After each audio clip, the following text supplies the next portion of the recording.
Hello, classic people. Welcome back to the channel. Today we're doing something a little different. A countdown across 3 distinct eras of film noir. We're looking at films that paved the way before the genre had a name. The heavy hitters of the classic noir era and the later Neo-Noirs that carried the torch into modern filmmaking. I'm taking 3 picks from each era for a total of 9 films. So let's start at the beginning where the shadow first formed with Pre-Noir. Pre-Noir, number 3, Scarface 1932. We kick things off with Howard Hawks' Scarface, the gangster classic that helped define the tone, style, and moral weight that classic film noir would later perfect.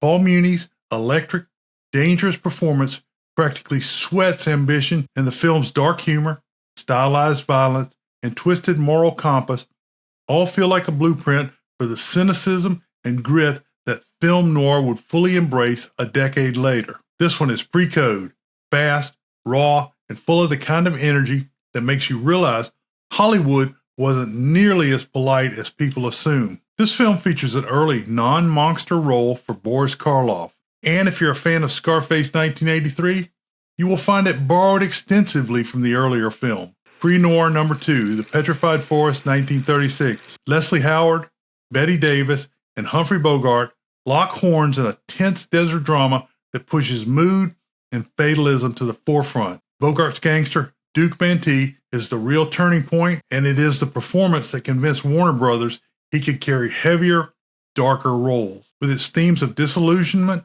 loneliness, and the inevitability of violence, The Petrified Forest feels like a classic film noir in everything but name. This film sits right at the crossroads of high drama and crime film fatalism. Bogey carried bits of Duke Mantee with him through all his future criminal roles, and look at the hands if you want to see that. Pre-code number 1, Blood Money 1933. Slick, cynical, and way ahead of its time, Blood Money brings us a corrupt bondsman, femme fatales, and a world where nearly everyone is morally compromised. The tone is startlingly modern, as if you could see classic film noir waiting just around the corner. The whole film swings on corruption and personal greed, and it moves with a pace that makes it feel like a test run for the shadows to come. If you've never seen this one, it's a wild and essential pre-noir gem. When a friend of actress Frances D.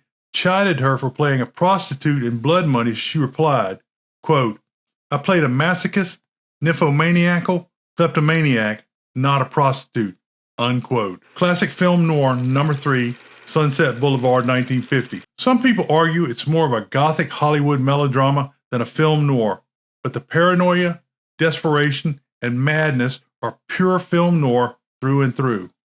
Gloria Swanson's Norma Desmond gives us one of cinema's great tragic figures, a woman decaying under the weight of her own myth. Director Billy Wilder again proves that he understands darkness on a level few filmmakers can touch. This film is a masterclass in turning glamour into horror. William Holden was amazing as a down-and-out screenwriter who goes for a swim. Classic film noir number 2, Double Indemnity 1944. Billy Wilder's masterpiece is practically the instruction manual for classic film noir. Barbara Stanwyck's icy charm, Fred McMurray's slippery narration, and Edward G. Robinson's relentless energy make this one a perfect storm. Venetian blinds, hard shadows, and tough dialogue. This film didn't just set the rules, it carved them in stone. It's still one of the best scripts Hollywood has ever produced, and the acting could never be better. Watching Neff being destroyed by his own actions is one of the most enjoyable film experiences ever. Classic film noir number 1, The Maltese Falcon 1941. John Huston's directorial debut lands at the top of the classic film noirs for a reason.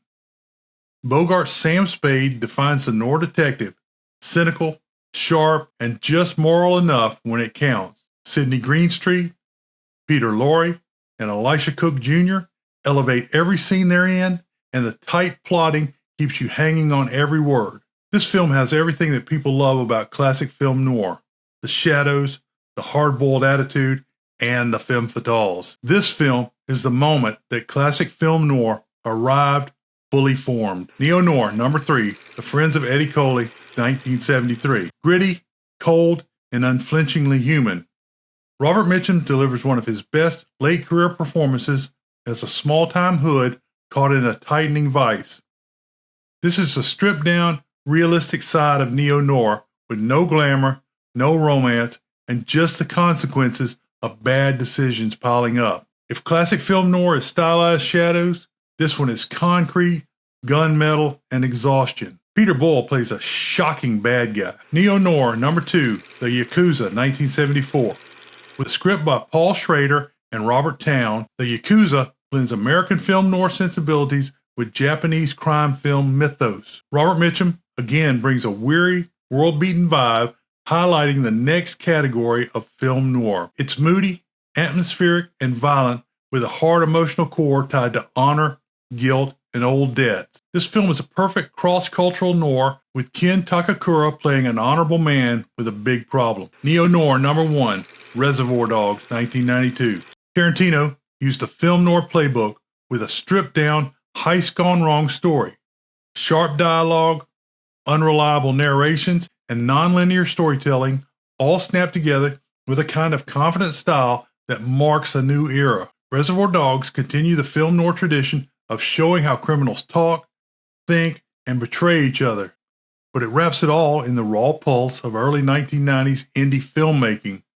It's loud, violent, and incredibly influential. Lawrence Tierney, as the head of the robbery, closes the loop with his connections to fantastic classic film noir roles such as The Devil Thumbs a Ride, 1947, and Born to Kill, 1947. So there you have it.